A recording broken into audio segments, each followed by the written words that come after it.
मेरा तो भाई टाइम ही खराब चल रहा है, मेरी किस्मत ही खराब है। मेरा उस वक्त किया गया डिसीजन सही नहीं था। काश मैंने तब वो गलती नहीं करी होती। उसने मेरे साथ में अच्छा नहीं किया, वो मेरे साथ नहीं होता तो आज मैं यहाँ होता। उसने मेरा इतना टाइम खराब ना किया होता ना तो मैं अपना टारगेट पूरा कर लेता। काश मैं उससे कभी मिला ही नहीं होता। अच्छा होता मैं औरों के बजाय खुद को इम्पोर्टेंस देता और मैं ऐसे बर्बाद नहीं होता। आजकल यही सब चलता रहता होगा ना आपके भी दिमाग में। आजकल के लोगों की बहुत आम सी समस्या है कि वो अपने ही विचारों के बुने हुए जाल में फंस जाते हैं। उन्हें यह पता होते हुए भी कि उनका कीमती वक्त बर्बाद हो रहा है, फिर भी वो बस सोचे जा रहे हैं। और ऐसे तेरा भी एक ही काम है कि भाई तू फ्री बैठा रहता है और सोचता रहता है, और ऐसा से सोच रहा है ना जिसका तुम्हारी लाइफ की रियलिटी से कोई कनेक्शन नहीं है। बस तुम्हें सोचना है, अपना वक्त बर्बाद करना है। अपने विचारों में ऐसे ऐसे लोगों को तुम कोसते हो, गालियां देते हो जिनको तुम जानते तक भी नहीं, या बिना रियलिटी जाने ही मन उनको ब्लेम करते जाते हो। वो क्या कर रहा होगा, कहाँ गया होगा, उसने मेरा फोन क्यों नहीं उठाया, वो समय पर घर क्यों नहीं आया। ऐसी बेतुकी बातों को बेवजह सोच सोच कर अपना टाइम खराब करते जाते हो, और रिजल्ट लास्ट में क्या निकलता है? कुछ नहीं निकलता, खाली समय निकल जाता है। अच्छी अपॉर्चुनिटी हाथ से निकल जाती है, अपने ही खास रिश्ते हाथ से चले जाते हैं, और अजीब अजीब बातें सुनकर आपने अपने मन में ही एक ऐसी दीवार बना ली है ना जिसको तोड़ पाना आसान नहीं है। और जिसके बारे में सोचकर आपने वो दीवार बनाई है उसको तो पता भी नहीं है कि भाई आप उसके बारे में क्या सोच रहे हो। तो भाई मैं तुम्हें बता दूं कि जो तुम्हारी ओवर थिंकिंग की गंदी आदत है ना वो तुम्हें ले डूबेगी। तुम्हें पता भी नहीं चलेगा कि कब सोचते सोचते सुबह से शाम हो गई और शाम से रात भी निकल गई है। और ऐसे ही कई दिन कई साल निकल गए हैं किसी को ब्लेम करने में, अपनी गलतियों का जिम्मेदार किसी और को ठहराने में, किसी और को अपनी गलतियों के जिम्मेदार ठहराते हुए ना खुद ही सबसे बड़े गुनाहगार बन गए हो। क्यों भाई इस उधेड़बुनी में घुसे ही क्यों तुम? इसकी शुरुआत कहाँ से करी तुमने? मेरी एक बात को गांठ बांध लो, इंसान अपनी परिस्थिति का जिम्मेदार ना खुद होता है। अगर आज तेरे साथ कुछ अच्छा हो रहा है उसका जिम्मेदार भी तो खुद ही है, किसी और को क्रेडिट लेने की जरूरत नहीं है। बिकॉज तूने मेहनत करी है, अपने टाइम को सही जगह पे यूटिलाइज किया है। और अगर तेरे साथ कुछ बुरा हो रहा है तो उसका जिम्मेदार भी सिर्फ तू ही है, क्योंकि तूने खुद के साथ बुरा होने की, अपने टाइम को बर्बाद करने की खुद को और लोगों को छूट दे रखी है। और फिर बैठ के सोचता रहता है कि यार मैं ग्रो क्यों नहीं कर पा रहा हूँ, आगे क्यों नहीं बढ़ पा रहा हूँ, सब इतने आगे पहुँच गए, मैं यहीं पे कैसे रह गया। और ये ओवर थिंकिंग की समस्या रिलेशनशिप पे नहीं है, ये तुम्हारे वर्क, जॉब, तुम्हारा कोई भी डिसीजन जिससे तुम्हें आउटपुट नहीं मिला, या किसी दोस्त से कोई रिस्पांस नहीं मिला, ये इन सभी के साथ तुम्हारी ओवर थिंकिंग की समस्या जुड़ी हुई है। और तेरी ये जो आदत है ना जिंदगी के वैल्यूएबल टाइम को खत्म कर रही है आदत। तुझे जिस टाइम सबसे ज्यादा प्रोडक्टिव होना चाहिए, डेडिकेटेड होना चाहिए, सबसे ज्यादा खुद के करियर, फ्यूचर और खुद के लाइफ के बारे में सोचना चाहिए, उस वक्त तू दुनियादारी के बारे में सोच सोच कर खुद के दिमाग में कचरा भरे जा रहा है। दोस्त, इस ओवर थिंकिंग की प्रॉब्लम से तेरे जैसे बहुत से लोग स्ट्रगल कर रहे हैं। इसकी वजह से जिसके पास सब कुछ है ना, जिसके पास कुछ नहीं है वो तो रो ही रहा है। आज मैं तुझे यही बताने वाला हूँ कि ओवर थिंकिंग से कैसे बचा जाए, कैसे अपने माइंड को शांत रखकर अपने काम पर फोकस किया जाए। अब मैं इस वीडियो में 5 पॉइंट बताने वाला हूँ जो आपको अपने ऊपर अप्लाई करने हैं। Point number 1, stay busy and diversion. खुद को थोड़ा व्यस्त रखिए जनाब। खुद को जितना बिजी रखोगे ना उतना ही तुम्हारा दिमाग बेमतलब के विचारों में नहीं उलझेगा, क्योंकि तुम उसे फ्री नहीं छोड़ रहे हो। एक बात तुमने जरूर सुनी होगी कि खाली दिमाग शैतान का घर होता है। जितना तुम फ्री बैठोगे ना उतने ही विचार तुम्हारे माइंड पर हावी होते जाएंगे, और एक बार जब ये अनस्टैंड ख्याल शुरू हो गए ना फिर ये तुम्हें ओवर थिंकिंग या फिर डिप्रेशन में ले जाएंगे। इसलिए जब तू फ्री है या जब ऐसा कोई काम कर रहा है जिसमें तेरा मन नहीं है, जैसे किताबें सामने है लेकिन पढ़ाई में ध्यान नहीं है, तो उस वक्त अपने टाइम को ऐसी जगह पे इन्वेस्ट कर जिससे तेरा माइंड बिजी रहे। फैमिली के साथ टाइम स्पेंड कर, कोई गेम खेल ले, अपनी हॉबीज के थ्रू कुछ भी ऐसा कर जिससे तेरा दिमाग चलता रहे। अपने माइंड को ऐसे कामों में बिजी रख जिससे तेरा इंटरेस्ट हो, या ऐसा कोई काम कर जिसे तुझे करने में ना सेटिस्फेक्शन मिलता है।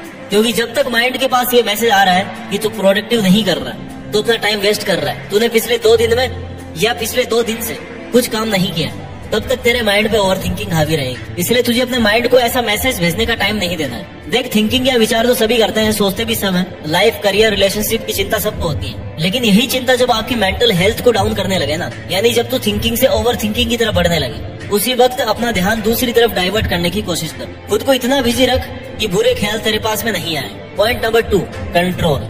हम दुनिया की हर चीज पर कंट्रोल करना चाहते हैं, लेकिन ये भूल जाते हैं कि खुद के माइंड को कंट्रोल नहीं किया ना तो दुनिया में सब कुछ पाकर भी दुखी रहेंगे। अपने विचारों को कंट्रोल करना मुश्किल है लेकिन नामुमकिन नहीं है। विचारों की एक खास बात है कि इनका लिंक टूटता नहीं है, ये कंटिन्यूअस होता है। अगर तू सोच रहा है और कुछ कर नहीं रहा तो तू सोचता ही रहेगा। ऐसा नहीं कि हाँ एक लिमिट तक तूने सोचा और विचार खत्म हो गए और तूने माइंड को स्विच ऑफ करके सोचना बंद कर दिया। ऐसा नहीं होगा, क्योंकि थिंकिंग लिमिटलेस होती है। और सोचते सोचते ना ऐसी चीजें भी तो अज्यूम कर लेगा जो तूने ना देखी होगी, ना तेरे साथ हुई होगी, ना तेरे लाइफ में ना रिलेशन में कभी भी ऐसा नहीं हुआ होगा, लेकिन फिर भी तेरे विचारों में हमेशा हो रहा है, डेली हो रहा है, हर टाइम हो रहा है। इसलिए अपने विचारों पर सही टाइम पर कंट्रोल करना बहुत जरूरी है, और वो तू मेडिटेशन, योगा या फिर फिक्स रूटीन सेट करके कर सकता है। खुद को एक टारगेट देकर कि आज भाई मैं इतना काम करूंगा, इतनी देर में काम करूंगा।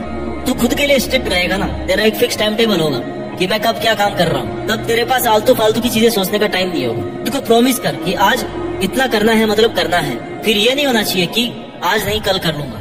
इसमें तेरा माइंड कंफर्ट जोन में चला जाएगा और उसी कंफर्ट जोन में तेरी ओवर थिंकिंग शुरू हो जाएगी। इसलिए जब भी तुझे ये लगे ना कि मेरे विचार मेरी रियलिटी से बाहर चले गए या जा रहे हैं, तभी तुझे खुद को ये याद दिलाना है कि भाई आज का टारगेट पूरा नहीं किया है। टारगेट पूरा नहीं होगा ना, तू वो नहीं बन पाएगा जो तू बनना चाहता है। तू खुद के लिए जितना स्ट्रिक्ट रहेगा, उतना ही तेरा माइंड तेरे काम के प्रति स्ट्रिक्ट होगा और तुझे ओवर थिंकिंग की कोई कमांड नहीं देगा। तेरा माइंड कंफर्ट जोन में जाना ही नहीं चाहिए। उसे हर वक्त ही याद रहना चाहिए भाई तू यहाँ कुछ करने के लिए है। अपने मन और माइंड को कमांड देना सीख। जब तक मन की गुलामी कर रहा है तब तक आगे नहीं बढ़ पाएगा। एक बार मन को छूट दे दी ना तो ये डिप्रेशन में पहुंचा देगा तुझे। So control your mind with your strict rules, meditation and yoga. Point number 3, acceptance. Problem तो भाई सबकी लाइफ में है, लेकिन तू प्रॉब्लम से नहीं रुक रहा। तेरी लाइफ लिमिटलेस ओवर थिंकिंग की वजह से रुक रही है। और तुझे अपने आसपास देखकर ये भी लगता होगा कि यार देख उसकी लाइफ कितनी इजी गोइंग है और एक मैं हूँ जिसकी लाइफ में कितनी सारी प्रॉब्लम्स है। यही ओवर थिंकिंग तुम्हारी ग्रोथ बैरियर है। अच्छा ऑप्शन यही होगा कि तू प्रॉब्लम के बारे में नहीं, सॉल्यूशन के बारे में सोचे। और सॉल्यूशन होगा तुम्हारी पुरानी गलतियों को सुधार कर, उनसे सीख कर। अगर आज से पहले तूने अपने पास्ट में कोई गलती की है तो भाई उसके गिल्ट में हमेशा नहीं रहना। गलतियां सबसे होती है, तूने भी की है। It's okay to make mistakes. तुझे उससे सीखना है कि यार मैंने इस साल ये गलती करी है ना, और अगर ये गलती मैंने नहीं की होती तो आज मैं यहाँ होता, ये मैं सीख नहीं पाता। वो चाहे गलती तेरे करियर से रिलेटेड हो, तेरी मेहनत या एग्जाम से रिलेटेड हो, या तेरे रिलेशनशिप से रिलेटेड हो, कैसी भी गलती हो तुझे उसके गिल्ट में नहीं रहना है। अपनी गलती से सीखो, उसके बोझ को लेकर मत घूमो। एक्सेप्ट करके हाँ मेरे से गलती हुई है और आगे मैं ये गलती नहीं करूंगा। गलती करना गलत नहीं है, गलती दोहराना और अपनी गलती से कुछ नहीं सीखना गलत है। पास्ट सीखने के लिए होता भैया, गिल्ट में जाने के लिए नहीं। एक बार तूने किसी पर आसानी से भरोसा कर लिया और उसने बहुत आसानी से तेरा भरोसा तोड़ भी दिया ना, तो इसका मतलब ये नहीं है कि तू आगे पूरी लाइफ में किसी पर भरोसा ही ना करे और यही सोचे कि यार सब लोग ऐसे ही होते हैं। भरोसा टूटने के डर से भरोसा करना ही छोड़ देना गलत है। आगे से तू इस बात का ध्यान रख कि मुझे बहुत जल्दी किसी पर भरोसा नहीं करना, बहुत जल्दी किसी की बातों में नहीं आना। अगर तू एक ही बात को पकड़ के बैठा रहेगा कि यार उसने मेरा भरोसा तोड़ा है, मैं एग्जाम में फेल हो गया हूँ, इस साल मेरे साथ में कुछ भी अच्छा नहीं हुआ, ऐसा सोचकर तेरे हाथ से तेरा प्रेजेंट भी जाने वाला है। और फिर फ्यूचर में इस बात के गिल्ट में हमेशा रहेगा तू कि मैंने उस वक्त खुद के साथ सही नहीं किया, मुझे एक और मौका देना चाहिए था खुद को। इंसान की लाइफ में गलतियां और प्रॉब्लम्स कभी खत्म नहीं होती, बट गलतियों को सुधार कर प्रॉब्लम्स का सामना आसानी से किया जा सकता है। इसलिए जो आपके साथ हुआ ना, जो आपने किया, उसे एक्सेप्ट करो कि भाई मैं उससे सीख करके आगे बढ़ रहा हूँ। Point number 4, open talk relationship. तुझे ये समझना चाहिए कि ज्यादा सोचने से कुछ नहीं होता, लेकिन सही सोचने से बहुत कुछ हो सकता है। आजकल के दौर में रिश्तों की डोर बहुत नाजुक हो गई है। कोई भी रिश्ता या विश्वास बनाने में बहुत वक्त लगता है, लेकिन तोड़ने में खाली केवल सेकंड लगते हैं। इसलिए ओवर थिंकिंग की वजह से ना किसी के बारे में अपनी राय इतनी गलत कभी मत बनाना जितना गलत सामने वाला हो ही ना। देख भाई, दुनिया में कोई भी इंसान ऐसा नहीं है जो 100% अच्छा हो या फिर 100% बुरा हो।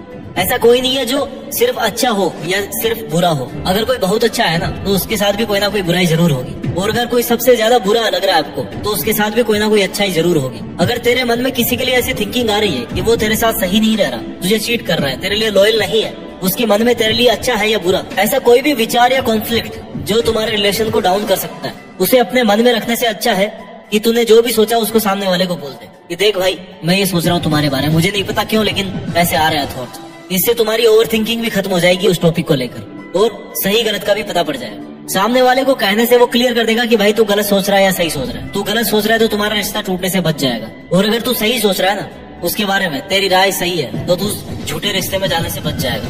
Better communication means better relations, and better relations means better communication.